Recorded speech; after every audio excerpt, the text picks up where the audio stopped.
Hi, good afternoon, good morning, good evening, wherever you are, wherever you're watching this today.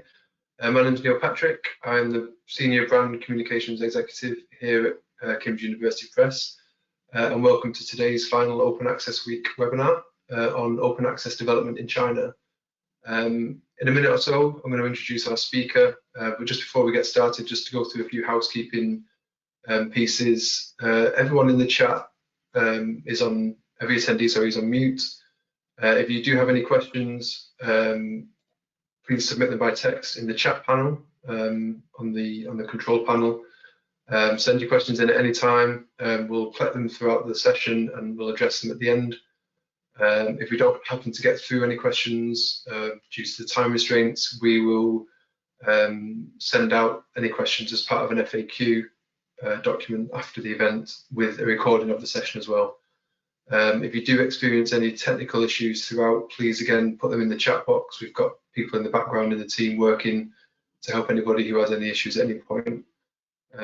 If we do have some issues where we're having to restart the webinar, we'll let everyone know, we'll message you all and we'll restart it again, but we haven't had that yet, so that shouldn't be a problem.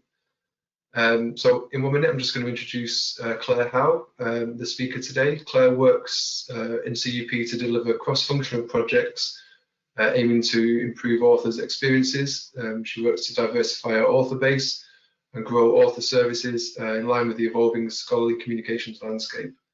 Her efforts are currently focused on supporting open access market development projects for the Asia region through tailored author services. So I'd like to welcome Claire. If you want to turn your camera and your mic on, I'll hand over to you. Hi, thank you, Neil. Hello, everyone. It's great to talk every week. Hopefully, I will help you to understand China's current position in the international OA publishing scene and bring more details of authors' interested research views and perception, and also the government support for open access development. Next slide, please, Neil. The first day is introduce about academic markets structure. So where the academic papers authors come from, they are from universities, research institutions, and hospitals. And that would be 3 million in 2020, according to our statistics from the Ministry of Education. So higher education contributed the largest share of Chinese research output. The next slide, please. There's still research institutions in China. Basically, is Chinese Academy of Science, and other major research institutions are Chinese Academy and Medical Sciences, etc., and hospitals. So now we can see that is the total chart of R&D investment in 2019. China's rapid growth in scientific R&D in recent years provides solid evidence for the country's innovation-driven development strategy. So they invested total more than 2,000 billion, but also the push increasing demand and open access to publicly funded research results. The next slide, please. Okay, then. So I'm going to introduce about the necessity for open access, the reasons the way the China decide to promote the open access. The aim to transfer from the open access to open science is basically promote opening and sharing of knowledge, but also the better environment of knowledge exchanges. The first is a wider accessibility and dissemination of scientific research papers. According to a report released in 2018, the University Library Development Report, you can see there's very limited budget for the university library offered to the electronic resources. So comprehensive open access to academic resources is undoubtedly of great significance for promoting development of scientific research in China and the world. There's also the second point is wider recognition of the value of open data for the general public. So Shanghai is the most developed city, one of the most developed cities in China, and is a leader among other regions in all kinds of reforms. It's also the pioneer in the open access. So Shanghai is the first local government dedicated to the openness of public data, focusing on promoting a series of innovative mechanisms such as grading and categorizing openness, and the new online approval open evaluation platform data.sh.gov.cn. So next slide, please. So next slide, I'm going to introduce about the milestones of OA development in China. The very highlighted is since we signed the Berlin Declaration, and also the first OA week in China in 2012. Also included very important funding policies in 2014. I'm going to explain later. And the new policy released in 2020 also included because we found very strong determination for the open peer review. So next slide, please. So here's the funding policies for OA. That is the CES and the National Science Foundation both issued open access policies on the same day in May 2014. The statement requires the scientific paper published by publicly funded scientific projects be stored in institutions' repository. And also, CES requires its researchers and graduate students to deposit the final and peer-reviewed manuscripts of their research article resulted from any public funding submitted or consequently published since the issuing of this policy. The most recent one regarding some policy is in the agricultural area. In 2019, statement of the Chinese Academy of Agricultural Sciences on the implementation of open access policy of papers and measures for the management and open sharing of agricultural scientific data of the Chinese Academy of Agricultural Sciences. So this is basic most funding policies regarding OA. Next slide, please. Okay, thank you. Next, in the next section, I will present the research output overview. So here's the chart you see. There are more than 2.5 million OA papers in 2019 globally, among the 11 countries with the largest number of papers published in 2019. Next slide, please. Thank you. So on this chart, that's the number of papers published in China from 2016 to 2019. They increased by nearly 2 in 3 compared with that in 2016. Among them, OA papers increased by 71.2%, and OA papers published in gold and hybrid journals increased by 101.7%.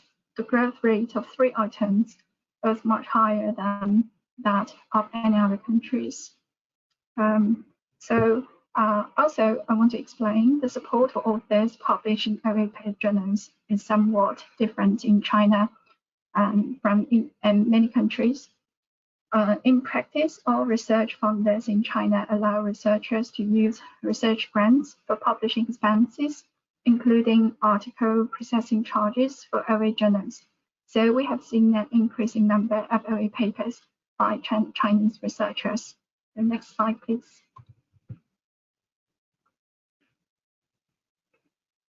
So here's the data collected by the October in 2020 from dimensions. We can see the period gold and bronze are the main 2 items two main items in OA papers. Pure gold reached over 50%. So just mentioned notable subject is medical science is absolutely biggest contributor in OA publications. I will explain later. So here's the next slide, please. Thank you. So here's the chart, the graph that illustrates the top 20 funders in 2020 by October this year. That is from the perspective of this. NSFC is the largest institution funding gold and hybrid OA papers. And comparing in 2019, the number of papers funded was more than twice than European Commission. So, and this year is yet to end of 2020, but is already beyond that. So it reflects that China has been a very firm supporter for open access. The next slide, please.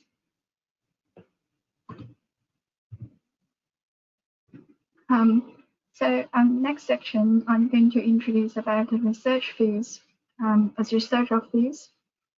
Here we can see the top 20 research fields for OE papers with Chinese authors by the October 2020.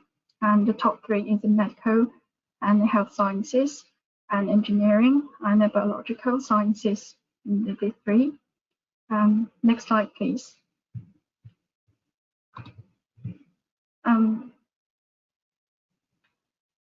So I put the overall all articles on this graphic, so you can see there's a clearer comparison in this landscape. There will be the bar chart shows the results of research fields in 2020, and there are two include 2 priority projects for China's 13th five-year plan in this top 3. Overall, the most notable change is chemistry performed differently in open access. You can see it's slightly slowed down in OA publications. So if we want to analyze a bit about the reason, we can see that a survey conducted by the Royalty Society of Chemistry indicated that more than 64% of Chinese respondents said their institutions' funding bodies do not have any mandatory publishing rules. And it reviews maybe the lack of mandatory policy can influence the researcher's decision. Next slide, please. So regarding the as we mentioned before, this medical and health sciences is the biggest contributor in OA publications. So we can see this government, Chinese government, put lots of efforts in efforts on the medical development as well. The first is a Chinese medical care repository. That's a publishing platform for clinical case results funded by Chinese Association for Science and Technology and constructed by Chinese Medical Journal. This platform encourages clinical medical workers to summarize their practical research and treatment experience into standard case reports. That is very. There's also with except the preprint as and open access. There's some reform regarding the medical education this year. The guiding opinions released in September. They will there's a strengthening medical education. There will be the great expansion on the enrollment for the following subjects for the institutions offering doctor's degree, the medical institutions, there's the following subjects are listed out there. Next slide, please. So if we're combining effort to take further explanation about this research of views, we will bring in the researchers' perspective. So there will be there's a very good report article about researchers' perception on OA. The survey is contains as a survey of 381 Chinese researchers show the most.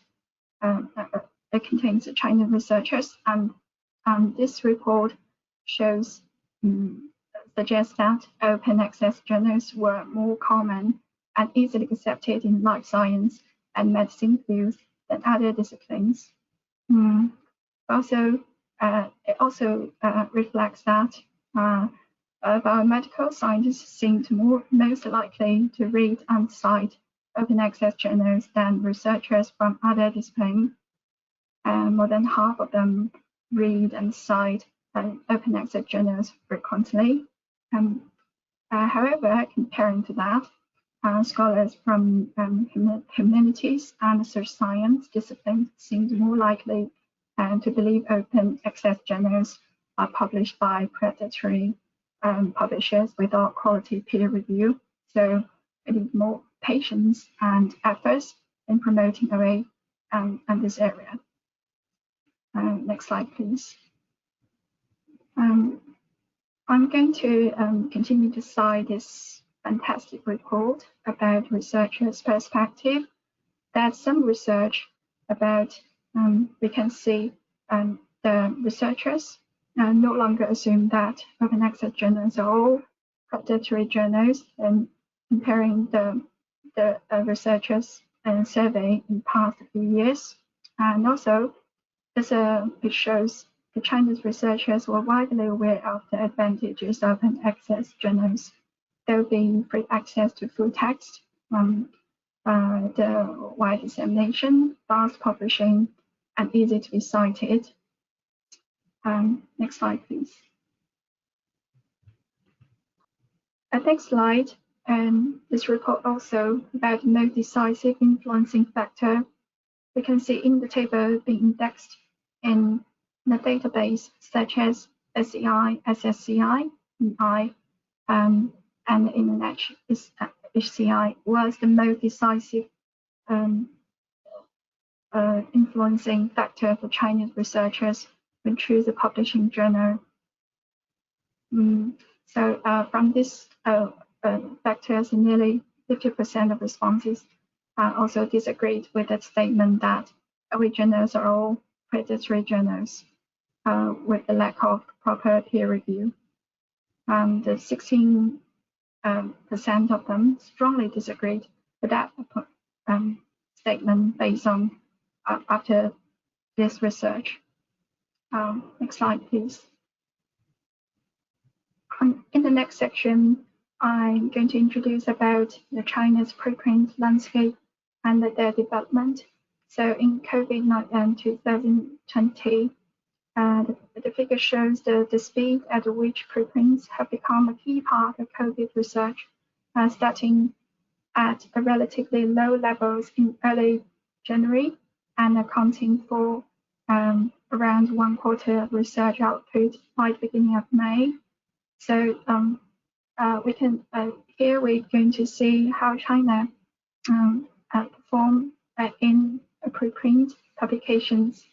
Then next slide, please.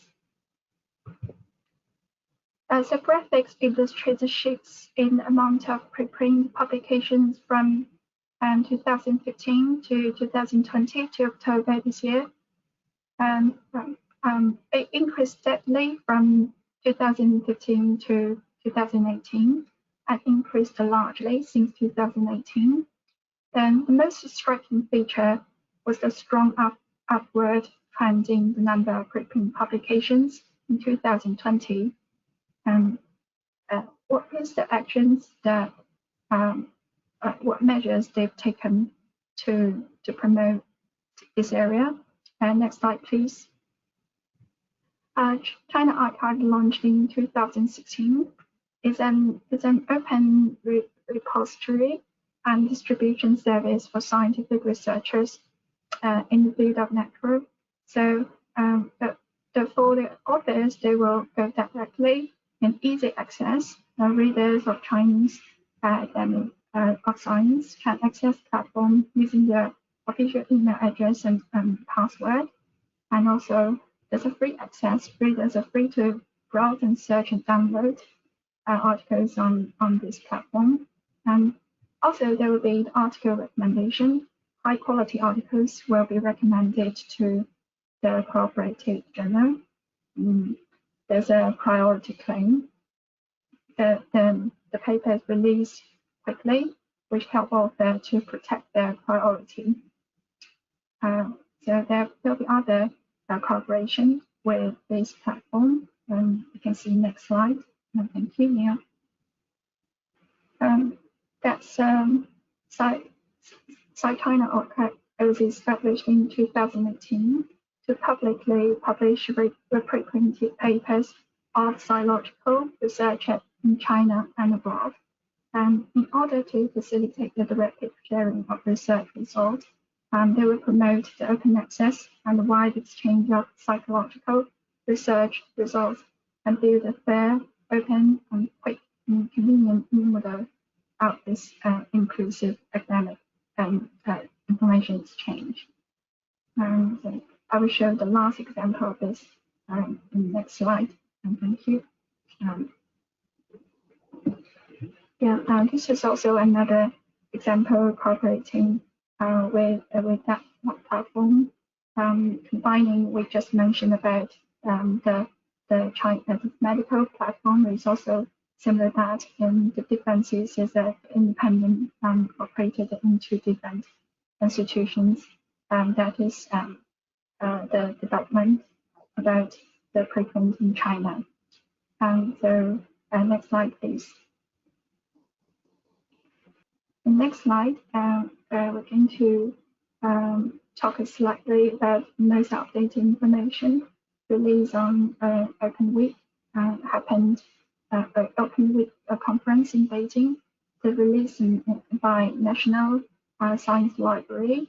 There will be 19 research institutions and social organizations in mainland China that signed the early 2020 declaration domestically. It's aiming to achieve free online access to academic research articles on a large scale and maximize the reuse and reuse, and to change the way of all the public, including scientific researchers.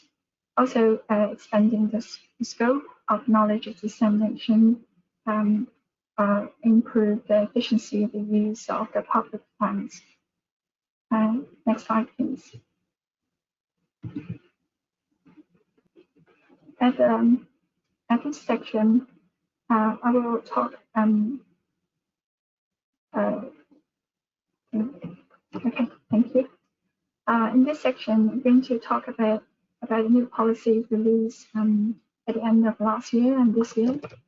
And there'll be there's two policies I think it might associate the open access development. The first is in November 2019, the National Science and Technology Review Committee has removed the requirement for impact factor information while applying them.